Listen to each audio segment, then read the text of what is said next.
Tuhan. Tapi ini yang dinyatakan ayat yang pertama dalam Alkitab kita.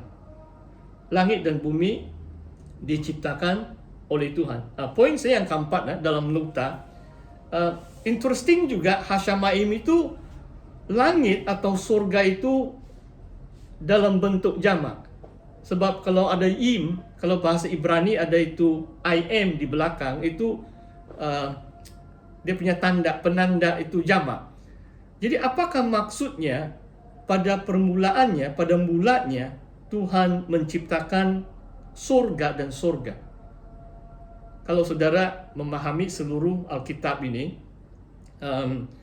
surga ini dalam fahaman orang Yahudi, kemudian orang Kristen, adalah bertingkat-tingkat. Ada bukan hanya satu tingkat surga.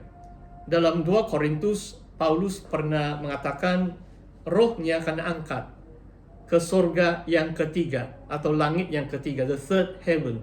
Nah, kalau bahasa Yunani Uranos itu singular dan Uranois itu adalah jamak.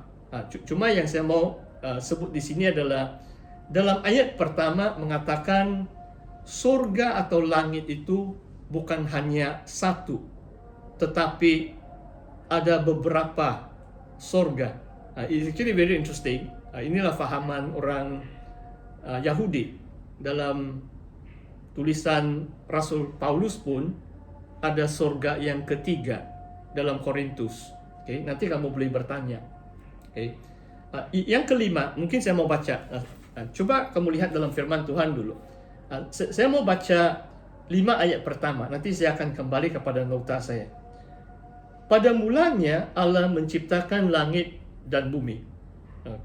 Elohim atau Tuhan menciptakan langit-langit. Langit dan surga sama saja. Kalau Hashamaim, kadang-kadang kita fikir langit adalah macam angkasa yang kita lihat kan. Tapi surga itu tempat Tuhan tidak kelihatan. Tapi dalam bahasa Ibrani atau Yunani pun sebenarnya langit, perkataan langit dan surga itu sama. Hashamaim itu mungkin saya jelaskan lah. Kalau 3 tingkat surga supaya kamu tidak suspense. Tingkat yang pertama adalah yang kita lihat langit, the sky, awan kelihatan biru itu secara fisikal kita boleh lihat langit atau surga yang pertama. Surga yang kedua adalah macam kediaman roh-roh, termasuk mungkin penghulu, syaitan. Ini yang tidak kelihatan. Ada satu tempat, ada suatu ruang di udara itu. Inilah tempat yang disebut macam surga yang kedua. Dan surga yang ketiga adalah tempat di mana Allah, kediaman Allah atau di mana Allah bertakhta. Ini satu tafsirannya. Itulah Paulus diangkat, dia lihat Tuhan sendiri atau kemuliaan Tuhan di surga yang ketiga. Oke, saya mau bacakan dulu sebab bagi saya bab pertama Kejadian itu sangat menarik. Banyak poin, kalau dikhotbahkan hari Minggu mungkin susah mau jelaskan one by one. Bumi belum berbentuk, ini saya baca dari ayat 2 sampai ayat 5. Bumi belum berbentuk dan kosong, gelap gulita menutupi samudara raya, dan roh Allah melayang-layang di atas permukaan air. Berfirmanlah Allah, jadilah terang, lalu terang itu jadi. Allah melihat bahwa terang itu baik, lalu dipisahkannya lah terang itu dari gelap.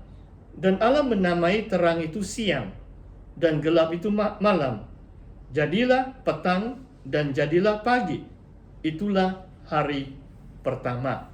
Ini ciptaan Tuhan pada hari pertama. Ayat yang kelima. Oke. Sekarang saya coba jelaskan yang kalau kita lihat ayat yang kedua, agak menarik. Itulah tadi saya katakan primeval history. Inilah sejarah asal usul kosmos atau universe. Dan sebenarnya ayat yang kedua pun sangat menarik sebab bukan hanya sesuatu yang macam tiada atau non-existence. Tetapi ada yang disebut sesuatu gelap gulita. Dan ada roh Allah melayang-layang di atas permukaan air. Macam ada sesuatu benda. Tapi susah juga mau disebut. Belum berbentuk. Masih kosong. Kalau bahasa Ibrani dia tohu wabohu. Itu sangat indah itu perkataan Ibrani itu. Macam chaos. Kosong macam tidak tertib. Chaos. Tidak tertib. Tapi ada sesuatu. Dan roh Allah itu melayang-layang atas permukaan air. Ada sesuatu benda, entity. Sebelum Tuhan mulai mencipta dari sesuatu benda itu. Saya tidak tahu, bagus saya berhenti di sini dulu. Sebab macam banyak hal-hal yang aneh-aneh sudah saya sebut. Saya minta kita, sebab ini macam ramai juga orang dewasa, jadi kalau dulu remaja 1-2 orang saja yang biasa tanya dengan pastor, saya harap kamu lebih banyak pertanyaan dalam kelas Alkitab umum ini. Jadi bagaimana setakat ini? Sudah mau dekat setengah jam sudah ini. Ada pertanyaan kamu? Jelaskah ini penyampaian pastor? Ini melalui komputer saya. Any question? Jelas juga, Pastor. Okay. Terima kasih. Pastor. Ya. Uh, Boleh kamu beritahu nama kamu sebab saya tidak tahu siapa yang berbicara pula. Ida kayak itu? saya Ida. Ya, oke, Ida ya. Silakan bertanya. Saya ada dengar pastor lain yang berkhotbah. Dia bilang, kalau orang mati, dia tidak pergi surga. Kalau Oh. orang mati, dia tidak pergi surga sebab Tuhan Yesus belum datang kedua kali ke dunia, dia bilang. Oh, Kalau Tuhan Yesus sudah datang kedua kali ke dunia, baru surga itu ada. Jadi semua orang mati sekarang ini berada di Firdaus, dia bilang. oh, Jadi Firdaus dan surga adalah dua tempat yang tidak sama, dia bilang. oh, ya, oke. Berarti dia bilang Firdaus ialah tempat orang mati, tempat orang percaya, tempat orang mati yang percaya kepada Kristus, dia bilang.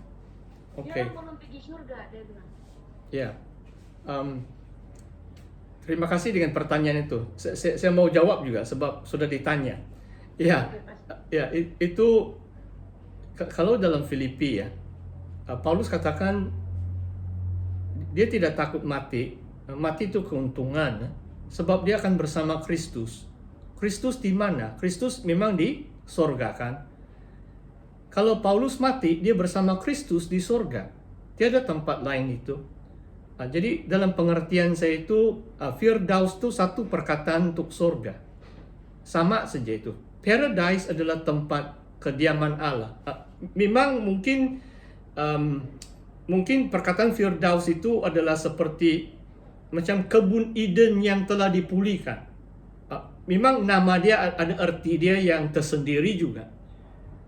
Tapi surga ini sangat indah, kan? Paulus pun surga yang ketiga. Surga ini sangat luas, Bang. Jadi kalau satu tempat di surga yang luas itu Tuhan panggil Firdaus, tidak salah juga sebab Tuhan punya kehendakan. Tapi ini pastor, saya tidak mau nanti menyesatkan kamu. Kalau pengertian saya, jangan kamu pisahkan itu Firdaus dengan surga. Dan Filipi, dalam suratan Filipi cukup jelas. Paulus katakan kalau saya mati, saya terus bersama Kristus. Kristus bertakhta di tangan kanan Allah Bapa di surga. Jadi roh kita akan masuk surga saat kita mati. Bersama Kristus di surga, itu roh. Bila Tuhan Yesus datang, itu kebangkitan tubuh. Memang roh kita menantikan kebangkitan tubuh. Jadi selagi Tuhan Yesus belum datang, orang yang mati sekarang hanya berbentuk roh. Roh orang benar bersama Kristus. Itu juga sangat mulia. Tetapi pengharapan kita adalah resurrection of the body. Kebangkitan tubuh. Itu akan berlaku waktu Yesus datang kedua kali. Kalau tentang akhir zaman, Sorga baru, bumi baru itu satu topik lagi yang besar lagi itu. Tapi itu kemudian, kalau kamu boleh sabar, saya cadang mungkin tahun depan kita buat seminar Kitab Wahyu lagi, sebab 5 tahun sudah saya ingat di Indah Permai 2017, jadi 2022 saya rasa sampai masa lagi kita buat satu kali, dulu sebelum saya jadi pastor lah. Tapi bagaimana dengan jawaban saya, Ida? Kamu paham itu? Oke, Pastor. Ya. Terima kasih. Ya, jadi ini soalan selalu ditanya. Macam banyak orang mengajar yang lain-lain. Jangan pisahkan Firdaus dengan sorga.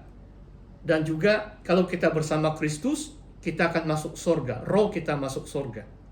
Kita menantikan kebangkitan tubuh bila Yesus datang kedua kalinya. Alright, ada pertanyaan yang lain? Tapi yang Kitab Kejadian, kamu boleh ikutkan yang pastor sebut tadi. Hanya beberapa poin lah. Ini poin yang keempat saja ini. Banyak lagi poin. Ada pertanyaan yang lain?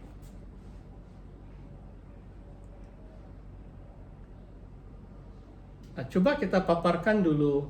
Bila-bila kamu boleh bertanya, kamu on saja itu mikrofon dan boleh berbicara.